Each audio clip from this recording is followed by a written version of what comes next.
One day, Nigerian parents realize their children have disappeared. What has happened to our children?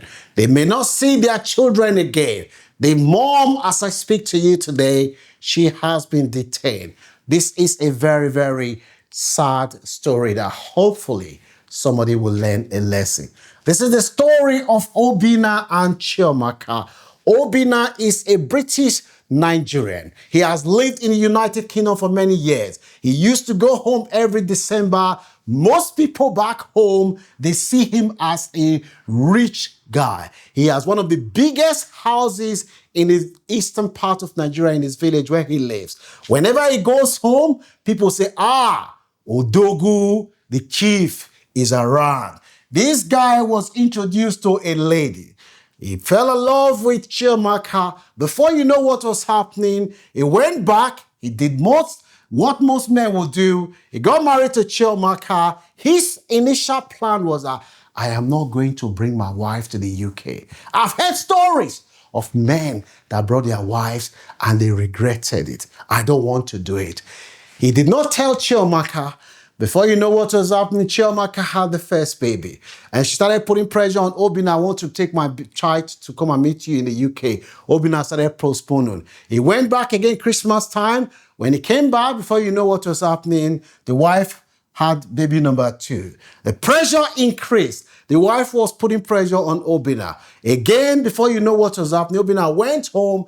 When the time he came back, the wife called him and said, babe, I am pregnant. This time around, this one must be born in the UK. Meanwhile, Chiamaka has a niece. Her niece also wants to come to the UK. She wants to come to do masters in the UK. And Chiamaka said to her niece, when I get to the UK, you will stay with me and my husband. My husband has a big house. We will stay so that you save money. You don't have to pay for accommodation. Chiamaka's niece was very happy, and she believed that within a matter of time, when she gets the admission, she will come and join.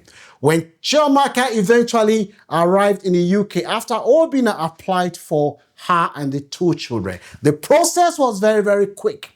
The woman came to the UK. The first day Obinna picked her from the airport, Obinna picked this woman with Tesla. The woman thought this guy is doing very well with the 2 children. By the time they arrived home, Obinna took this woman to his block of flat where he lived inside London. By the time they arrived in the house, the woman asked, now here they live, which means, is this where you live? Because she was shocked. The picture she was painted back home in Nigeria is that of a guy that lives in a big house with swimming pool, everything going. She was shocked when she went to the high-rise building where this big boy lived. She couldn't believe it. Meanwhile, Obinna has been trying with the birth certificate of the children, applied for council to give him a bigger house. Obinna was told that when the children comes, they'll be able to use it to speed up the process. When the children came, Obinna took the birth certificate, went to the council. The council told him, well, you have to wait. You know how it is in this area. We have people who have been waiting for 6 years. You have to wait. Obinna was waiting. The wife was putting pressure on Obinna, say, babe, when are we going to move from this house? Not knowing to Obinna that the wife was under pressure from her niece, who is coming to do masters. More pressure. The niece could not understand why her auntie, who promised that the moment I arrive in the UK, I will be able to help you, for you to come and join me so that you don't have to pay for accommodation. The auntie could not tell her niece that me and my chief, we are living in a 1-bedroom house in London. It's not the picture that was painted for me. She didn't know how to explain it. The woman was putting pressure on the husband. When are we going to make this move? She was introduced to other women from the Nigerian community who say, this house that you're waiting for is not going to happen. There are other ways that you might do it. Maybe your husband doesn't know. She said, my sister, what is the way? Meanwhile, this woman, she's already pregnant. She's pregnant, baby is going to more than 6 months. The friend said to her, look, this, you need to first of all go to the doctor. Tell them you're suffering from stress. Tell them you're suffering from depression. You and your 2 children and your husband, you live in high-rise building. It's not convenient. Tell them that once you have it on record that you're diagnosed with anxiety and depression, take that to the council. That will speed up the whole process. The woman went. She went to the doctors, and the doctors gave her, so okay, since you have the signs of anxiety and depression, they say, yes, we believe that you may have depression because living in overcrowded houses, living in a place where overcrowded houses is one of the factors, social factors that contribute to mental illness. So the woman was prescribed medication, and it was on her record that she is suffering from depression. After that, the friend said, what you need to do is go to the council's office, tell the council that, look, I'm expecting baby number 3. I've been diagnosed with depression and anxiety, and because of the overcrowding, that is contributing to my mental health, and that is why I'm suffering from depression. When I was living in Nigeria, I have never been diagnosed with depression. It's because of the environmental factor. That is why I am suffering from depression.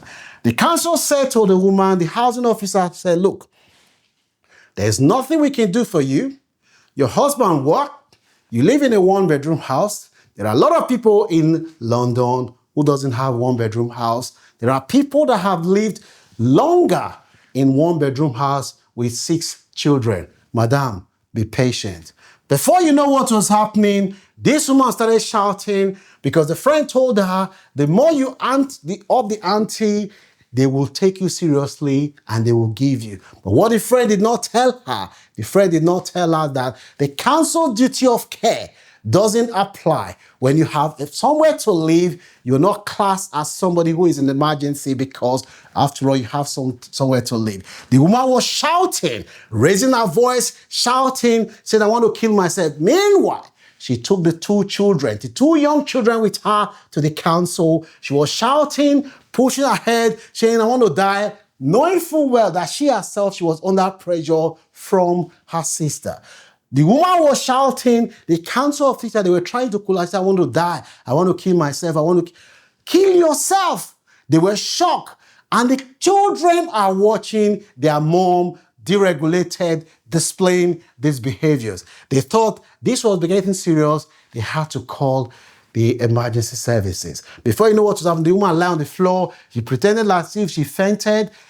After the ambulance arrived, after some time, the woman got up. She was pumped, she became debilitated, shaking herself. This is a pregnant woman saying she wants to kill herself. They managed to get her husband's contact number. They called the husband. As soon as the husband arrived on the scene, he went ballistic. He was shouting at the wife, shouting, speaking Igbo language to her, saying, why did you have to do this? Shouting, and the woman was shouting at the man back. They were shouting. When the authority called the man and they told the man, let us speak to your wife because we don't understand what is going on. Before you know what was happening, the woman was shouting, pushing everybody, say, I want to die. She fell down the floor.